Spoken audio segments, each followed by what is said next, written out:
This is the story of a little lake in the Arctic, and of the four fly fishers who found it. It's neither a film or an audiobook. It probably has no given place on the internet, but now it's here, on YouTube.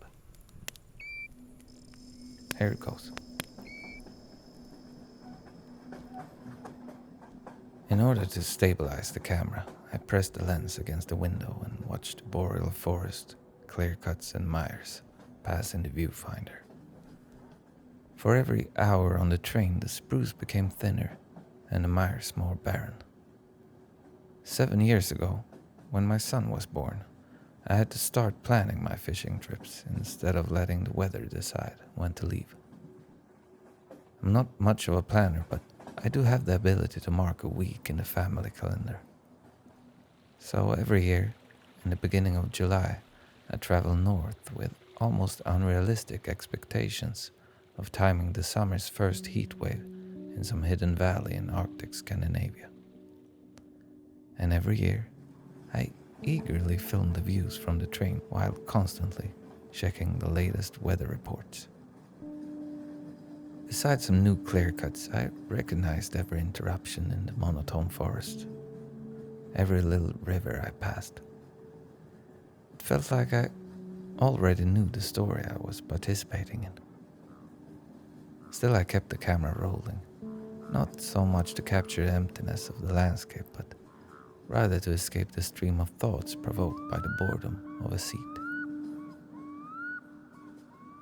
The car was unusually full. Most of the passengers were distracting themselves with their own devices. An old man held a book in front of him, but his eyes on the window. Sometimes he looked at a book, but not long enough to actually read. Maybe a seed of doubt had sprouted in his mind and kept him from concentrating. Or perhaps the intention with reading was to keep him from thinking. And now it had failed, and he was building arguments in his head to stop the doubt from scaling. In front of me I had a week of fishing with my favorite friends, in what very well could be the best river I had ever been to. Like often before, I took advantage of Håvard Stube's deep research. During the winter he had collected intel from Sami people who occasionally passed the valley, laid due to the amount of pike called the Trout Death Valley.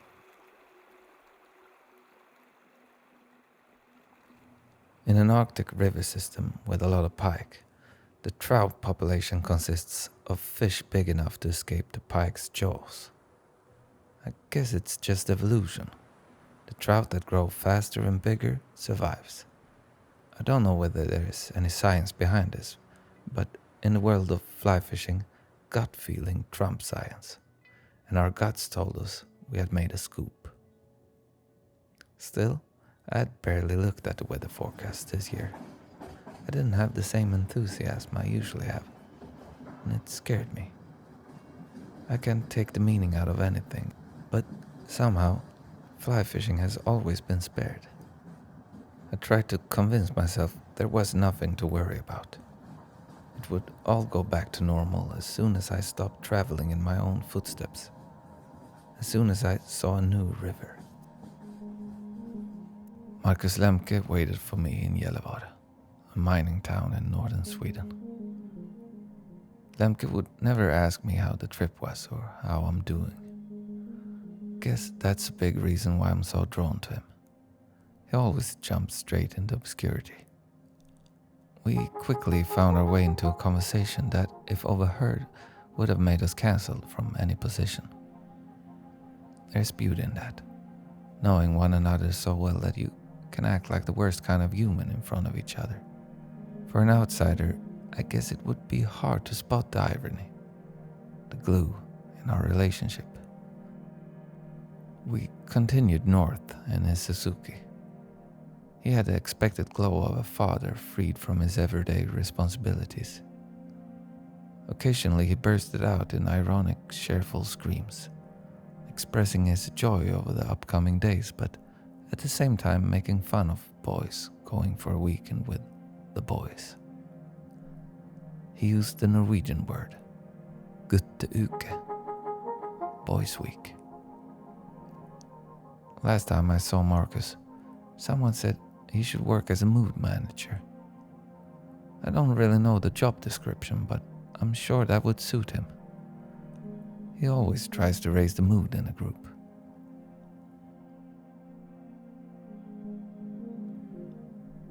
We checked the weather forecast for the upcoming days. Even the meteorologs seemed to have a hard time to predict the future. It was a vague mix between disaster and paradise. Marcus chose to be positive, and I took the opposite side. I think that's my default mode, to choose the opposite side. It's sometimes a good quality. It makes for good discussions, but when it comes to bonding with a group, it's not a great trait. We had to wait for updates before we could make any decisions. The prevailing weather, however, is no hypothesis. It was a warm day, and the lakes were almost blank along the road. We knew we would pass some fairly good Arctic char lakes before we would meet up with our Norwegian friend.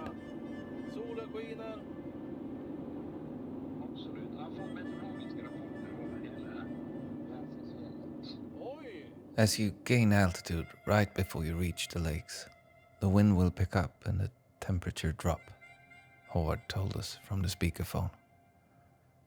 He knows the area very well, but neither Marcus or I really believed it. Every lake and river lay blank in the evening sun. I saw what kind of evening this could become.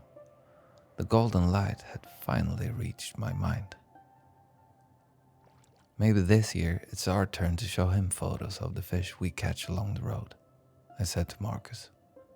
Apparently Howard wasn't sure about his prediction.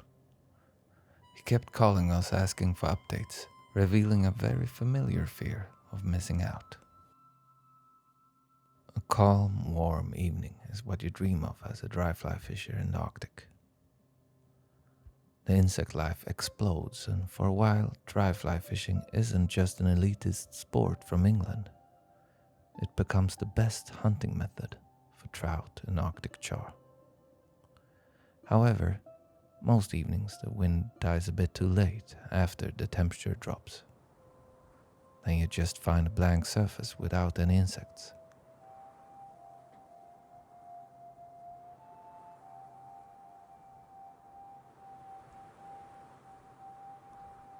Howard was right, of course. As we reached the mountain pass, a cold breeze held the lakes in a steady grip. A little frustrated, we crossed the border to Norway. Winding roads led us down to the lush green valley heated by the Gulf Stream. We didn't stop until we reached a roadside lake a few hours later. It was almost midnight when Howard greeted us from the shore. In his hands, he held a real trophy trout. I guess he had kept it in his net for a while in order to kick off the week in a spectacular way. He is a showman, the happy Norwegian, as Marcus sometimes called him. Once again, I lost myself in the activity of filming caddis bumping on the surface of a trout lake. Behind me, two of my favorite persons in the world had started their nonsense banter. I knew it wouldn't stop for a week. Almost compulsively, Howard escapes the boredom of silence by asking questions and going through his catalogue of anecdotes, while Marcus is a master of consciously hanging on to a subject long after it's empty. It's like a dance they have developed for themselves. The conversation evolves into a mantra, and the less substance there is, the longer they keep it going. Now, they had been discussing the Norwegian language, the grammatics, more exactly how the endings change for different vegetables when combined with the word band. As we were putting up the tent on a field next to the Motherlode River, Marcus asked Howard to once again repeat how to say lettuce band in Norwegian. Salateband, I think he answered. Perhaps it was Salat Band. Not sure.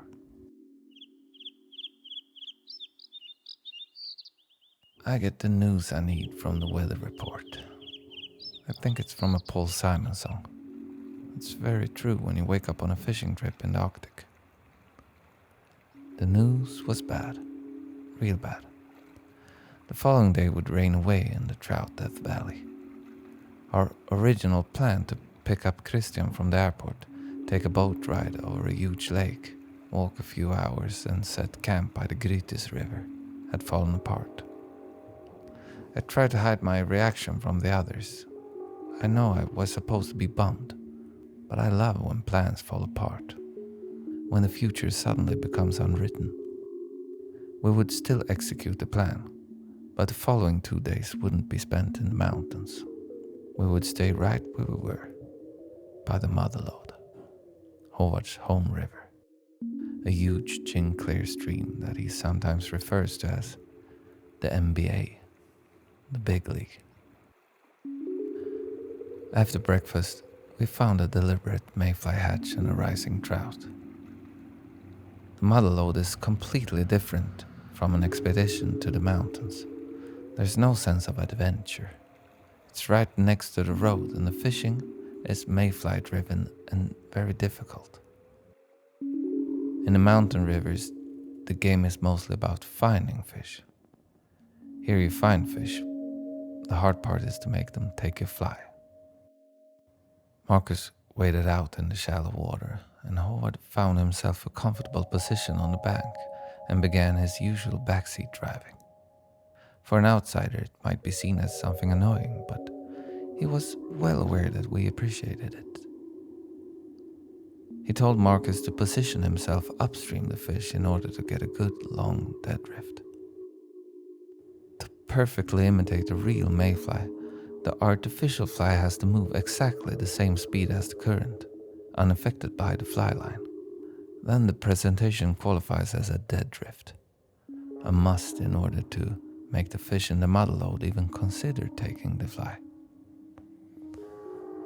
Howard wasn't pleased with Marcus' performance. "This is your Achilles heel," he said, as Marcus made another lengthy cast. "There's a lot of talk about the heels of Achilles," I said to Howard. "People almost seem to forget that he was a half-god and the greatest warrior of all." "Yes, exactly. Much like Marcus, he's casting too well," Howard laughed and instructed Marcus that a sloppy cast makes for a better dead drift. The trout had already stopped rising. Christian joined us in the afternoon. It was the energy-filled social version of our friend. I had already started to drift into Riverside mode, focusing on insect, birds, and the tumble of thoughts popping up in my head.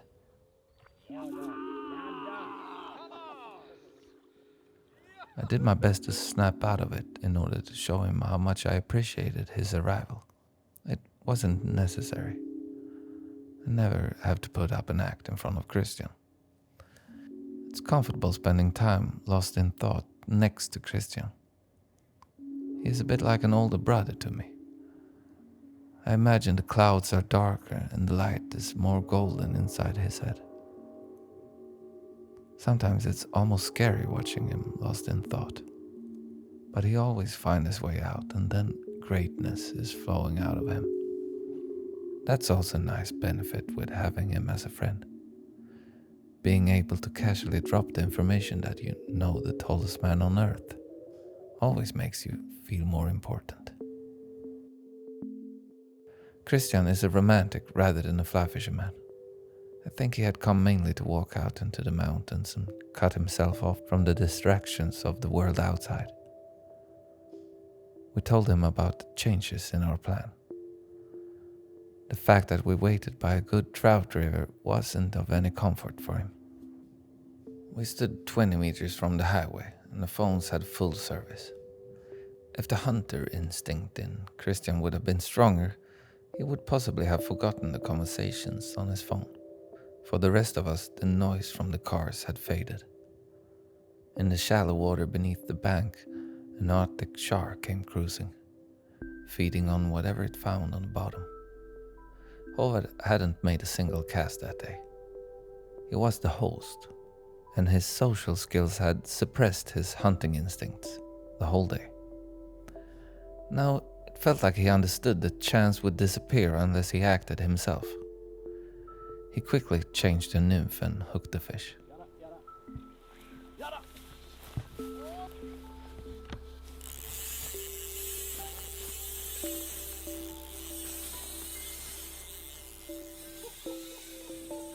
A real trophy, if it would have been in my hands. But the hands around the almost orange fish belong to Håvard. He's not ungrateful. He's more excited than anyone every time he catches something. But I had seen fish like that in Håvard's hands so many times before. Even though it's hard just to score in the NBA, I guess Jordan had to do more than just score to impress the audience. I didn't say my NBA reference out loud. Håvard has an unexpectedly deep bag of sport knowledge. And I guess he would have found my level of NBA knowledge weak. He would have appreciated if I compared him to a more unknown goal scorer from a less appreciated era of the NBA. Sometimes Håvard has to teach Marcus and me about some Finnish long jumpers or Hungarian soccer players in order to continue using his references. Except from the guy that crashed in a helicopter a few years ago, Michael Jordan was the only NBA player I knew of. We spent another night in the tent. Then the rain came and we fled to a camping that in its prime not only had cabins but also a swimming pool, sauna, mini golf and a cafe. Now everything except cabins was crossed from the sign. But we had shelter from the rain, whiskey and a guitar. On rainy days, these places often gather fly fishers of our kind. People getting ready to head out on an adventure as soon as the weather allows. Arne and Kim, two friends of Håvard, stayed in the cabin next to ours. They had a similar plan for the upcoming days. That evening followed the blueprint. We spent an hour or two discussing the challenges of family life, relationships and kids. Kim and Arne both had grown-up kids. With soft smiles they let me rant about my limited free time before Kim cut me off. I sometimes look at my kids and think about when they were 3 and 6 and get all teared up, he said. I barely talk to my son anymore, Arne continued. I have so much time for fishing nowadays. An hour later, it was harder to follow the conversations. I went to bed and Håvard said something about the disappointment of drinking with sweets.